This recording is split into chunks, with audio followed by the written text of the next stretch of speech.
Chapter 1. Nightmare begins. A frail-looking young man with pale skin and dark circles under his eyes was sitting on a rusty bench across from the police station. He was cradling a cup of coffee in his hands. Not the cheap, synthetic-type slum rats like him had access to, but the real deal. This cup of plant-based coffee, usually available only to higher-ranked citizens, had cost most of his savings.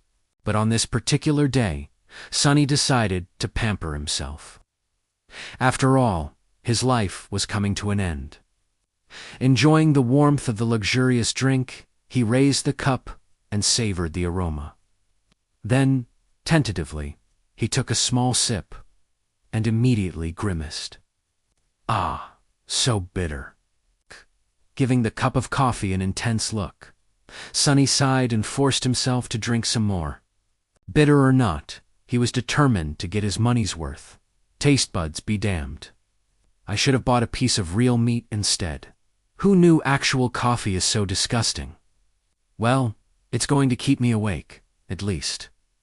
He stared into the distance, dozing off, and then slapped himself in the face to wake up. TSK, what a ripoff. Shaking his head and cursing, Sonny finished the coffee and stood up. Rich people living in this part of the city were rushing past the small park on their way to work, staring at him with strange expressions. Looking haggard in his cheap clothes and from the lack of sleep, unhealthily thin and pale. Sonny was indeed out of his place here. Also, everyone seemed so tall. Watching them with a bit of envy, he tossed the cup into a garbage bin. I guess that's what 3 full meals a day would do to you. The cup missed the bin by a wide margin and fell on the ground.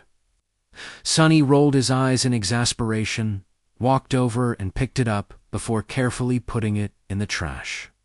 Then, with a slight grin, he crossed the street and entered the police station.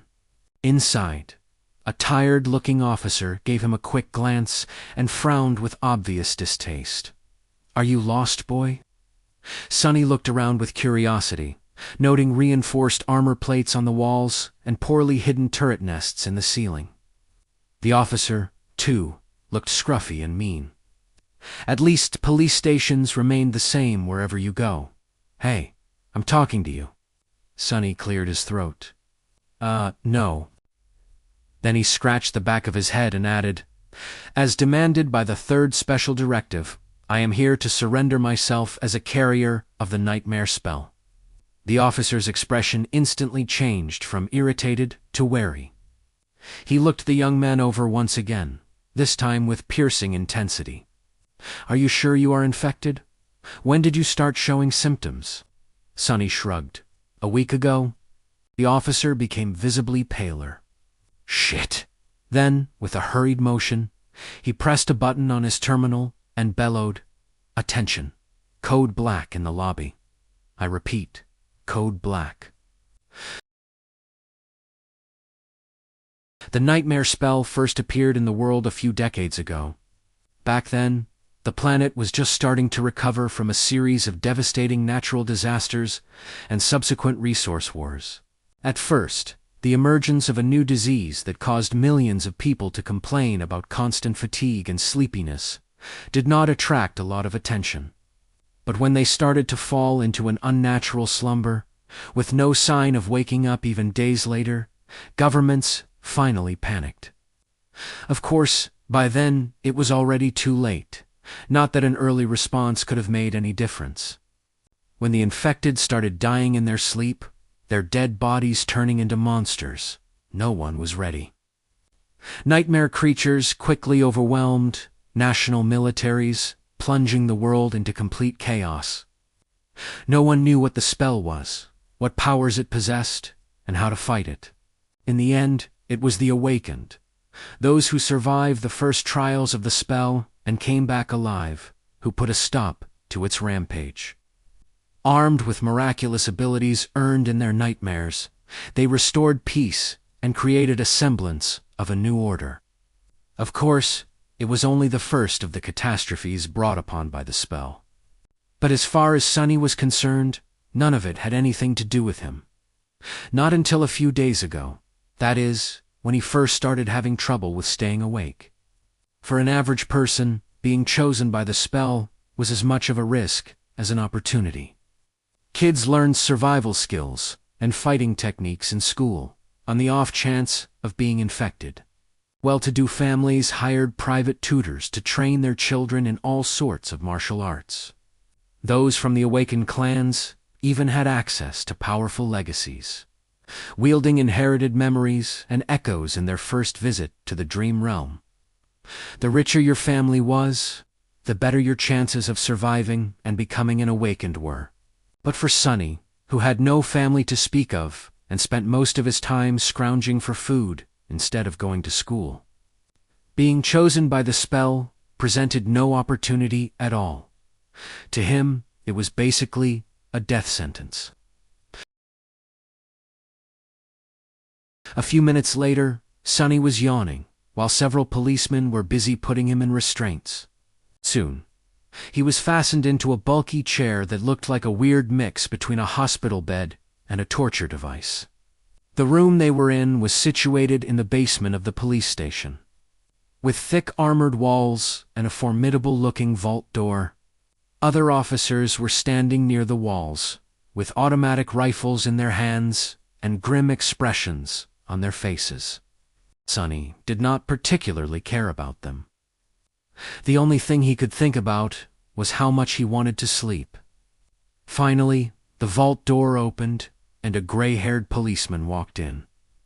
He had a seasoned face and stern eyes, looking like someone who had seen a lot of terrible things in his life.